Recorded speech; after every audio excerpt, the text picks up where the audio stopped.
What's up, Taiwan? I'm Sandy Chi with news from here in Taiwan and around the world. Taiwan's leading tech research and development institute hosted a business forum in Taipei on Tuesday. Leslie Liao was there to see what business leaders think will be the big tech developments of the future. What trends will dominate in tech business through to 2035? That's what industry leaders have gathered to discuss in Taipei. The Industrial Technology Research Institute, or ITRI, held an international business forum this week, inviting speakers from leading names in tech, biomedicine, and energy to reveal what they think the future of business will look like. 我们也希望借由他们的一些看法，对于将来的我们所谓的 future scenario， 将来的情境呢，能更准确的去掌握。Sustainability, AI, and semiconductors are currently at the forefront of business in Taiwan. But the forum also looks ahead to trends through to 2035. So what kind of game changers are likely to arise between now and then? One of the things we've not talked about is the role that quantum will play, in particular in things like health, where it will be able to find new and more efficient drugs. Then there's also talk about a technological convergence. That's where unrelated industries become increasingly integrated as they advance. Take smartphones as an example. They're not just phones, but also computers, cameras, and payment tools. In the future, I will foresee the technology convergence will be the key trend in the next 10 years. And then based upon this, I think digitalization by utilizing all the digital tools will be extremely important.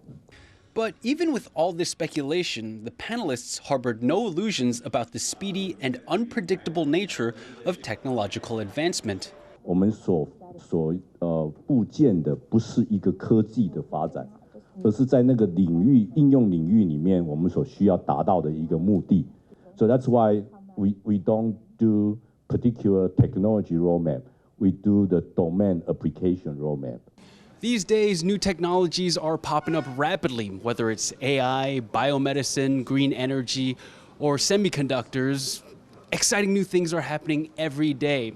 And it's easy to get overwhelmed with things like an AI fish tank, but hopefully today's forum shines a light on what the next big things are. Devin Tsai and Leslie Liao in Taipei for TaiwanPlus. Scientists in Taiwan are warning that the effects of climate change could make people more vulnerable to disease. John Van Triest explains why. The number of dengue fever cases Taiwan's recorded this year has just broken 6,000, making it the worst outbreak since 2015. And if that wasn't bad enough, experts are now saying that as the climate warms, bad outbreaks of dengue may become more regular and more widespread. That's because one of the most prolific spreaders of dengue, the yellow fever mosquito, thrives in hot conditions. 在冬天，台湾只有20度左右的时候，它可能要20天、30天才会变成成虫，所以它整个生活只缩短。These mosquitoes are also likely to spread across a wider area. For now, they're mostly found in the south, where the majority of dengue cases have been reported this year. But as the climate warms, areas further north can also expect to see spikes in dengue outbreaks. And dengue may not be the only condition that could become more common. A fatal case of the so-called brain-eating amoeba caused a recent public health scare. It turned out to be an isolated case, but there are worries these organisms, with their love of warm water, could come into contact with people more frequently in a warmer future.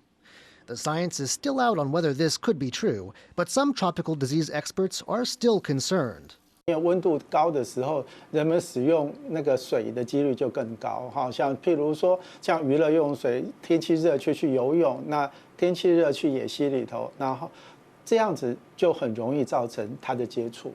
你这接触越多。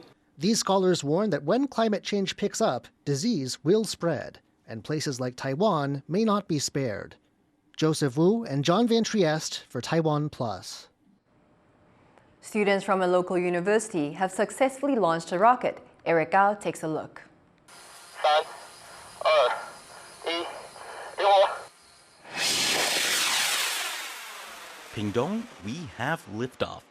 Here at the Southern County's rocket launch site, students from Tamkang University have fired off a single-stage rocket of their own design. Called Jessie, the rocket reached an altitude of 4.2 kilometers. It's the school's second launch since June, and they've made some improvements. 之前大疆一型呢，我们并没有制作副材的健身，那整个火箭是比较重。那我们这一次就全部改成全副材，都是采用国内厂商的产品，让我们火箭的技术可以让它本土化。Jesse's launch was done with the help of Taiwan's National Space Organization. They've been developing Taiwan's aerospace talent for a long time and have completed 4 successful student rocket launches so far. It's all part of a push to get the local aerospace sector off the ground. Andy Xue and Eric Gao for TaiwanPlus. Taiwan's native freshwater fish face both natural and man-made threats, but the loss of their habitats to invasive species may pose the biggest challenge. Now anglers here are taking these invaders on and trying to give local species a shot at survival. John Van Triest knits us the story. Armed with rods and nets, these volunteers are trying to undo years of ecological damage. They belong to an association that does regular surveys of the fish in Taiwan's waterways. What they've been finding in the country's lakes and ponds has alarmed them. The fish they're here to protect are disappearing. 天灾的话，也许我们会碰到干旱，也许我们会碰到洪水，它改变了它原来栖地的样貌。它们弱势的最主要的原因还是因为人祸的造成嘛，栖地的改变，工程的浩劫。那我们刚刚讲说，土地在私人的土地里面，可能它一夕之间就没有。我们看过好几个这样子的情形。The worst damage of all, though, comes from invasive species. This lake just outside Taipei is a textbook example of how that happens. 这个地方早期的研究报告都是以清江鱼为主，台湾清江鱼为主。但是经由我们这3年来不间断续的来这里做调查的结果，那目前发现里面的清江鱼已经消失了。目前主要的发现大部分都是后来被放进来的外来鱼种。It's the same story in many ponds nationwide. That's why these days the group is using its fishing tools for a new purpose. Instead of documenting fish and putting them back, it's out to catch as many invasive fish as it can. 适应力好，抗受性好，繁殖力高，这是外来鱼种会快速称霸台湾水域的一个原因。我们能做的部分就是尽我们所能的去清除它，清一只少一只。Taiwan's covered in small lakes and ponds, and only has these volunteers to clean them all out. But the size of the task isn't putting off anyone here. They're all determined to make each of Taiwan's ponds a place where native species have the space they need to thrive. Eason Chen and John Van Triest for TaiwanPlus. 6 Taiwanese martial artists are headed to the 19th Asian Games in China. They're hoping to take the top spot in Tai Chi and Tai Chi sword events. But as Laurel Stewart reports, they still have a fight in front of them. Kicks, punches and rolls. 29-year-old Lai Bo-wei is training to represent Taiwan in the Asian Games later this month, held in China's eastern city of Hangzhou. His coaches believe he has what it takes to win, after nabbing bronze in the World Games last year. Lai missed out on a medal by a tiny margin at the 2018 tournament, but says he's come a long way since then.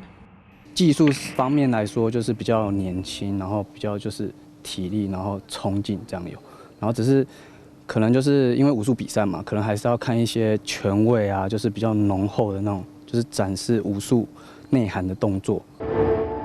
Lai's teammate Sun Jiahong is also turning heads. He won a gold medal for Tai Chi and a silver medal for Tai Chi sword at the World University Games in Chengdu this summer, after recovering from an injury sustained in 2018. He says the hardest part about competing is maintaining good form, but he has his sights set on the top spot. 当选手没有去冲着第2名、第3名去走的，当然就是希望自己能做到最好。Martial arts may be China's strongest sport, but with these promising athletes competing from Taiwan, they will have to put up a fight. Alex Chen and Laurel Stewart for TaiwanPlus. Thank you for watching What's Up Taiwan. Remember to download the TaiwanPlus app for more stories from Taiwan and around the world. Finally today, we leave with images of a newly renovated lighthouse off France's northwest coast. The building is said to be cursed. I'm Sandy Chi. Take care and see you next time.